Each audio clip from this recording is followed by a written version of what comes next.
या पावन शहीद भूमी श्रद्धांजली अर्पण करण्यासाठी आलेल्या माझ्या सर्व सगा बांधवांना माझ्या अंतःकरणातून हृदयातून जय सेवा.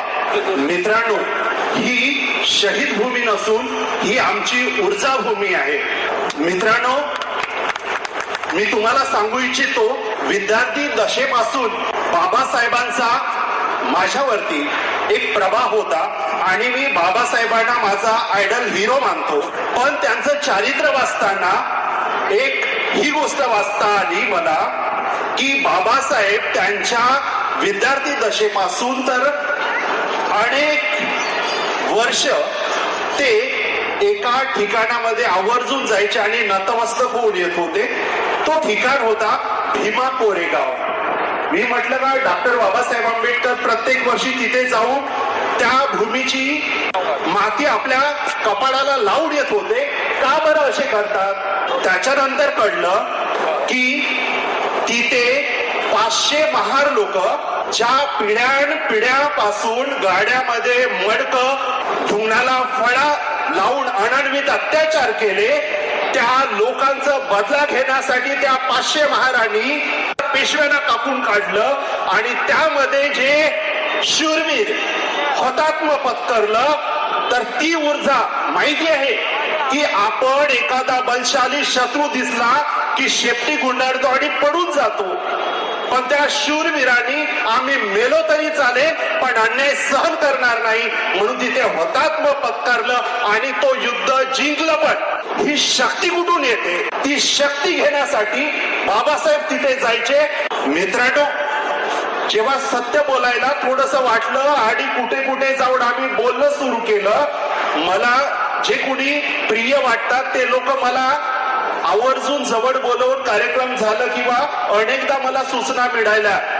कारण ऑफिस मध्ये कुठे असं अन्याय झालं ना, मला किडस वाटायची आणि उद्रेक करून मी बोलतं व्हायचं. त्यावेळी मला आवर्जून बाजूला बोलायचे आणि सांगायचे, अरे बेटा तू खूप चांगला आहे, पण तुला नॅचरल म्हणजे नैसर्गिक मृत्यू जर तुझं व्हायचं असेल ना तर तोंड बंद ठेव, तू जास्ती बोलू नको, नाही तर तुझं नैसर्गिक मृत्यू होणार नाही.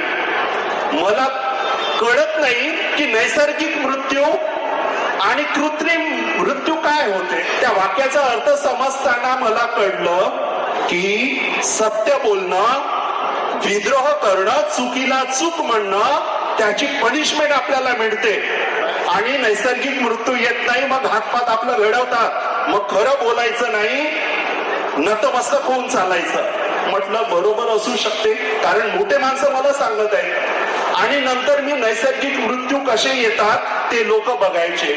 आणि नैसर्गिक मृत्यू मित्रांनो कसं येते माहिती आहे का? माझ्या अवतीभोवती माझ्या पिढ्यातले अनेक नातेवाईक मरण पावतात, अनेक लोक मरण पावतात, मी ऐकतो.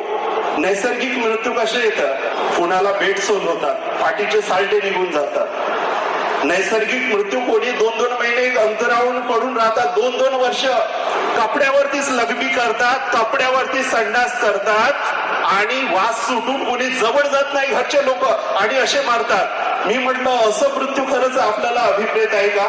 म्हणजे नैसर्गिक, मला किडस वाटायला लागली का नैसर्गिक मृत्यू, अरे खड्ड्यात गेला हे नैसर्गिक मृत्यू. मग मृत्यू कसं पाहिजे? संभाजी महाराज माहितीये, संभाजी महाराजांना असं मृत्यूदंड दिलं का इतिहासामध्ये बाबूराव शेडमा केला. जो मृत्यूदंड दिला गेला समानता वाटतं. म्हणतात का 2 वेळा फासावर लटकवले, मग असं जीव न्यायचंच चुन्याच्या भट्टीमध्ये टाकून शिजवलं. म्हणजे अशा पद्धतीने एवढे म्हणजे अनन्वित हाल करून मारले. संभाजी महाराजांची जीभ कापली, त्यांची सालटे सोडली गेली, डोळ्यामध्ये तप्त सडाकी टाकल्या गेल्या.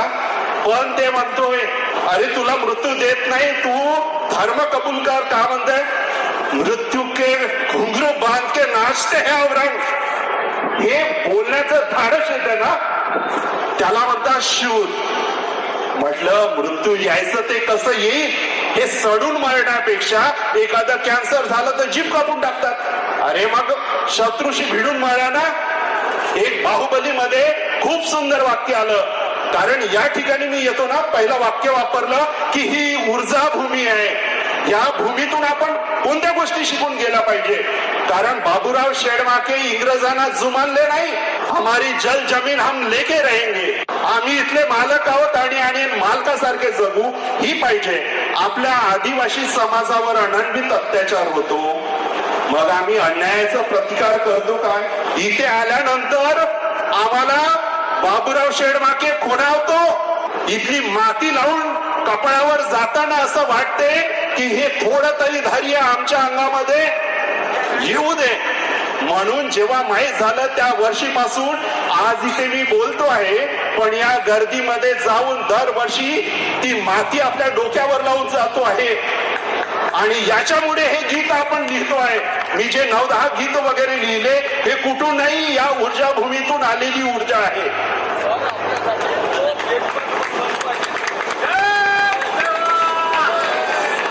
अमर रहे, अमर रहे वीर बाबूराव शेडमाके, अमर रहे, अमर रहे, अमर रहे. आम्ही आमदार, पालकमंत्री इथे मोठमोठे येऊन नेते भाषण देऊन जायचे. मी 2002 पासून इथे नोकरी लागली. किशोर पेंदे सर वगैरे आहेत. मी खोटं बोलत असेल तर विचारा, त्या पेंडालमध्ये उभं राहून भाषण देत आहेत. आमच्याकडे आले का इथे कुणीही भोजनदान देत नाही, आपण द्यायचं का? म्हटलं सर किती पैसे लागते, चला. आम्ही वर्गणी काढू काढू इथे भोजनदान दिलं, सुरुवात केली आणि भोजनदानाचं आम्हाला टाल मिळू लागलं नाही. आम्ही म्हटलं का आमचं काम ते करत आहे ना, बस संपलं. आम्हाला अपेक्षा होती का आम्हीच आयुष्यभर नाही करणार, लोक करत आहे, करू द्या. जागा नाही मिळत आहे तर बिलकुल चांगलं चालतंय. आज मला पण असं वाटायचं का या बाबूराव शेडमाकेवरती गाणं नाही, शौर्य गाथा नाही, आपण लिहिलं पाहिजे. लिहिलं आणि याचं असं झालं का ठिकठिकाणी आता लिहिण्याचे फोन येत आहेत की सर आम्हाला तयार करून द्या. बिलकुल. आज युनोनी वर्ल्ड इंडिजिनियस पीपल डे 9 ऑगस्टला दरवर्षी साजरे करत असतात. त्यांनी एक काढलं आहे का या आदिवासी लोकांचं भवितव्य AI मध्ये काय असेल, कृत्रिम बुद्धिमत्तेमध्ये, हा एक या वर्षीचा अजेंडा ठेवला. आणि आदिवासी समाजाला संपूर्ण समाजाच्या म्हणजे प्रगतीशील समाजाबरोबर स्थान मिळवून देण्यासाठी 2030 वर्षे हे गृहीत पकडले आहे. आणि मित्रांनो, सांगायला मला आनंद वाटतो की AI हे काय आहे मी समजलं, गाणे कसं तयार करतात ते समजलं आणि त्याचा वापर मी चंद्रपूर भूमीमध्ये करणं सुरू केलं. मला तरी असं वाटते का जेवढे AI चे गाणे झाले ना, हा श्रेय कदाचित चंद्रपूर जिल्ह्यामध्ये मला जाईल असं मला वाटते, कारण एवढ्या तोडीचे चांगले गाणे मला मिळाले. मित्रांनो, ही ऊर्जा ना या शहीद भूमीमध्ये येऊन मिळते. जे चैत्यभूमीवर लाखो आंबेडकरी अनुयायी येतात ना, नुसतं यासाठी येत नाही, तिथे एक प्रेरणा घेऊन जातात. ही प्रेरणा घेऊन जायची आहे आपल्याला. आणि मृत्यूचं मी सांगितलंय का मृत्यू कसं येतो. म्हटलं अरे असंच आपण राहिलो ना, कुणाशी नाही हुज्जत घातलं तरी तुम्हाला मृत्यू येणार आहे. मृत्यू काही लोक बघा वर्गणीचे पैसे गोळा करतात, आपला उदरनिर्वाह करून बसतात, दुसऱ्या नेत्याची हुजोरी करतात, पण त्यांचं तरी मृत्यू कसं खूप चांगलं येते का, मोठे पद भेटतात असं वाटते का? काहीच नाही. गुलाबी सारखे जगतात आणि मरून जातात. आणि असे कॅन्सर होतात, असे काही होतात, जीभ कापली जाते, कागा कापलं जाते, पाय कापलं जाते. सोडून पडून मरण्यापेक्षा शत्रूशी भिडून आपले अधिकार मिळवणे हे केव्हाही चांगलं आहे. मग बोलायला शिकलं पाहिजे. मी तर असं म्हणतो आहे की राणी हिराईचं या चंद्रपूर जिल्ह्याला पुतळं बनवायचंच. बाबूराव शेडमाकेचं पुतळा इथे बांधलाच पाहिजे. बरं, किती लोक आमदार खासदार गेले खड्ड्यात, आपले आणि कोणाचेही. सामान्य माणसामध्ये ही ताकद आहे आणि आपण ते मिळवून दाखवायचीच. ही जर आपल्यामध्ये ताकद आली ना, कोणत्याही मार्गाने आपल्याला ते बनवता येतोच. मग स्वाभिमानाची ही लढाई आहे. मग या लढाईमध्ये फक्त आपल्याला हिंमत, ताकद ही पाहिजे. मित्रांनो, मी अनेक पिक्चर वगैरे बघायला जातो ना, त्यामध्ये एक मृत्यूच्या बद्दल मला खूप वाटते. जे सैनिक युद्धातून भगोडे पळून जातात ना, त्यावेळी एक हिरो येतो आणि बाहुबली पिक्चर मध्ये एक डायलॉग बोलतो. कोणती बोलतोय? मृत्यू महासेना क्या है मृत्यु? हमारे आत्मबल से शत्रु का बल ज्यादा, ये सोचना है मृत्यु। रणभूमि में शत्रुओं से भयभीत होकर जीवित रहना है मृत्यु। जिस नीच ने हमारी मां का अपमान किया है वो हमारे आंखों के सामने अट्टहास कर रहा है, उसका सर काटकर मां के चरणों में अर्पित करने की जगह पीठ दिखाकर भागना है मृत्यु। उस मृत्यु को मारने जा रहा हूं मैं। मेरी मां और मातृभूमि को कोई नीच पापी छू नहीं सकता। उनकी छाती चीरकर उन सबको ये कहने जा रहा हूं मैं। हे सांगतो ना त्या शूरवीराचं नाव। आणि हे कुठून उसनं घेण्याचं नाही आहे मित्रांनो, या भूमीमध्ये फासावर जाणारे शहीद बाबूराव शेडमाके आपल्याला शिकवतात। मग आम्हाला काय करायचं आहे?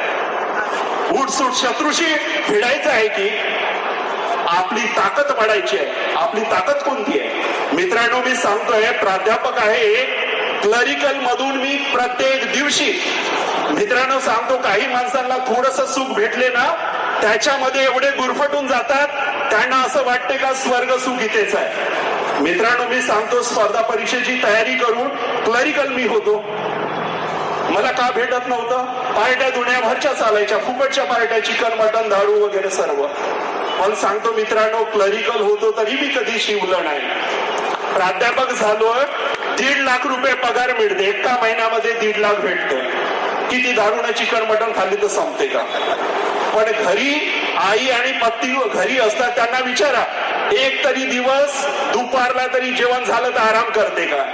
चेअरवर बसून काहीतरी लिहत असतो, मेहनत घेत असतो, हे कशासाठी? आणि चिकन मटन किंवा दारू म्हणा, मी तर असं डायरेक्ट चॅलेंज करतो खुल्लपणामध्ये, विद्यार्थी दशेमध्ये माझ्या समाजात नातेवाईकात अवतीभवती दारू पिऊन किड्या मुंगीसारखे आमचा समाज जीवन जगताना दिसत होतं ना, मी तेव्हा चॅलेंज केलं, अजूनही मला ती गोष्ट आठवते आणि आजही चॅलेंज करून सांगतो, माझ्यावर कितीही आयुष्यामध्ये संकट येऊ द्या, कधी दारू तंबाखू गुटखा व्यसनामध्ये मी गुरफटलो किंवा घेताना आढळलो तर आपल्या पायातलं जुट्टा काढून माझ्या डोक्यावर मारायचं, तोंडावर मारायचं आणि म्हणायचं तू म्हटला होता ते। मी धिक्कार करतो अशा जीवनाला। मित्रांनो मेहनत करून दररोज माझी तरक्की झाली पाहिजे। मी केव्हा केव्हा मित्रांनो सांगतो ना, स्टेजवर भाषण द्यायला जे लोक येतात आणि एवढा मोठा जनसागर येतो, त्यांच्या डोक्यामध्ये ठिणगी टाकण्याची जर आपल्या बोलण्यामध्ये ताकद नसेल ना तर भाषण देणं बंद करावं। मला तरी म्हणतो डायरेक्ट म्हणावं, हे मूर्खा तू बाजूला हो। कारण सांगतो, जे लोक येतात ना डोक्यामध्ये काहीतरी प्रेरणा घेऊन जाता आली पाहिजे। तर 10 दिवस विचार करा का मला बोलायचं आहे 5 मिनिट, तर लोकांनी काहीतरी माझ्यापासून प्रेरणा घेऊन गेले पाहिजे। मग काय घेऊन जातात? काहीतरी यायचं, कुणाला शिव्या द्यायचं, याच्यामध्ये आम्हाला धन्यता मिळते का? आम्हाला शिव्या द्यायचं नाही, काही नाही, आम्हाला पाहिजे हे आमचे अधिकार।